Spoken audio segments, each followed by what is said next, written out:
یہ تو قسمت والوں کی بات ہے۔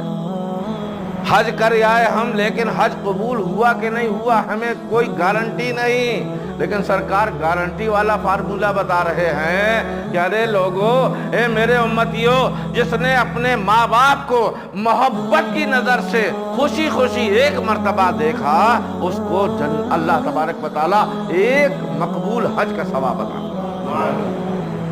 جب سرکار کا دریائے کرم جوش میں آتا تھا، صحابہ کرام کو معلوم ہوتا تھا کہ سرکار کے چہرے پر رونق آ جایا کرتی، نورانیت چھا جایا کرتی تھی، سرکار کے لب مسکرانے لگتے تھے۔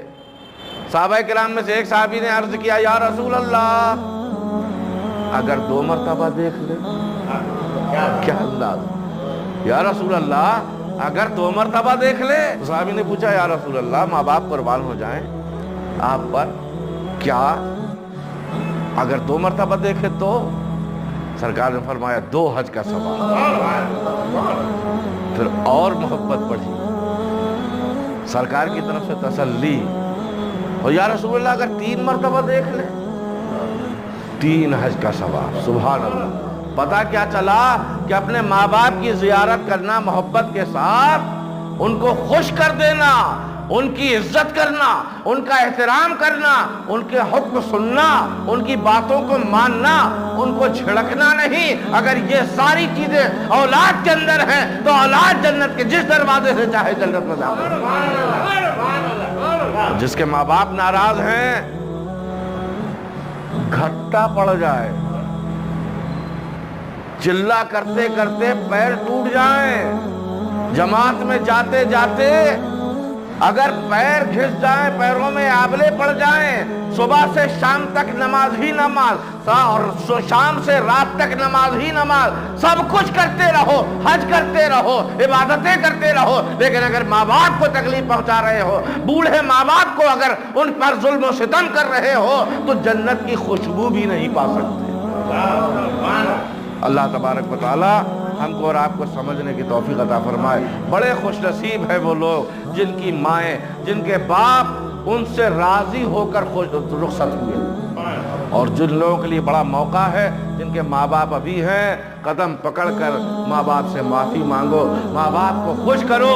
اس ہاتھ میں بھی تمہارے جنت، اس ہاتھ میں بھی تمہارے جنت، کیونکہ یہ ان کے قدموں کے نیچے اللہ تبارک و تعالیٰ نے جنت کو بنا دیا ہے۔ دوسروں کے پاس جانے کی ضرورت نہیں، فلاں مولوی صاحب کے پاس، فلاں عامل صاحب کے پاس، فلاں صاحب کے پاس، فلاں پیر کے پاس، فلاں درگاہ میں کوئی ضرورت نہیں ہے۔ اگر اپنی ماں کو راضی کر لو اور صبح نکلتے ہوئے ماں کو احترام کے ساتھ سلام کرو، اماں جان دعا کریے گا، ہم جا رہے ہیں کامیابی کے لیے دعا کریے گا، تو سارا خزانہ سرکار فرماتے ہیں کہ امت میں نبی کے بعد سب سے زیادہ اگر اولاد کے حق میں دعا قبول ہوتی ہے تو ماں باپ کی دعا قبول ہوتی ہے۔ اللہ تبارک و تعالی ہم کو اور آپ کو سمجھنے کی توفیق عطا فرمائے۔ تو یہ ماں باپ جو ہیں بڑی انمول دولت ہے، ایک مرتبہ چلے گئے تو پھر دوبارہ ملنے والے نہیں ہیں، پھر افسوس کرتے رہو گے، پھر کبھی افسوس ملنے سے کچھ نہیں ہوتا۔ بزرگوں اور دوستو، قرآن میں اللہ تعالیٰ نے حکم دے دیا ہے کہ جوانی میں نہیں، طاقت وقت کے وقت پہ نہیں، دولت مند ہونے کے وقت پہ نہیں، جب تمہارے ماں باپ مجبور ہو جائیں، جب تمہارے ماں باپ، بھئی اگر ماں باپ جو ہے دولت مند ہے، اقتدار والا ہے، طاقت والا ہے، تو تم اپنے مطلب سے اس کی خدمت کر رہے ہو، تم اپنے مطلب سے اس کی خدمت کر رہے ہو۔ ابا جان راضی رہیں تاکہ جائیداد میں ہمارا بھی حصہ برابر کا ملتا رہے۔ اللہ تعالیٰ اس وقت کے لیے حکم نہیں دے رہا جب ماں باپ مجبور ہو جائیں، اٹھنے بیٹھنے سے محتاج ہو جائیں، جب بڑھاپا ان پر طاری ہو جائے، اس وقت اللہ تعالیٰ حکم دے رہا ہے کہ اپنے ماں باپ کی عزت کرو اور اپنے ماں باپ کو ایسے عالم میں اف تک مت کرو۔ اللہ، کیونکہ جب بڑھاپا آ جاتا ہے، 60 سال کے بعد آدمی سٹھیا جاتا ہے، 60 سال کے بعد آدمی سٹھیا جاتا ہے، اس کا دماغ بھی برابر کام نہیں کرتا، جاؤ بیجا اپنی اولاد کو ڈانٹتا رہتا ہے۔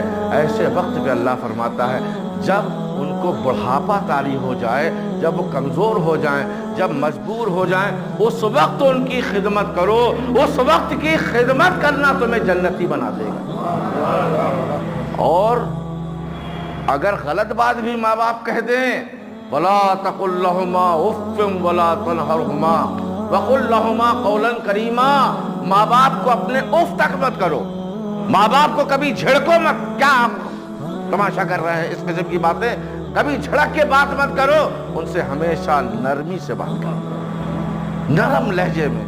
اگر وہ غصہ بھی کر رہے ہیں، نہیں ابا جان ایسی ایسی بات ہے، بہت تسلی سمجھا سکتے ہیں، تو وَلَا تَقُلْ لَهُمَا أُفٍّ وَلَا تَنْهَرْهُمَا وَقُلْ لَهُمَا قَوْلًا كَرِيمًا. نہایت نرمی سے ان کے ساتھ بات کرو، گفتگو کرو، ان کے ساتھ بہت اخلاق کے ساتھ پیش آؤ. اور سنو، پہلوانوں کی طرح اکڑ کے ماں باپ کے سامنے کبھی مت جاؤ، کتنے بھی بڑے طاقتور ہو. قرآن فرما رہا ہے اپنے کاندھوں کو جھکا کے اور ادب سے ماں باپ کے سامنے پیش آؤ. اللہ تبارک و تعالی ہم کو یہ چند جملے سن کر اس پر عمل کرنے کی توفیق عطا فرمائے.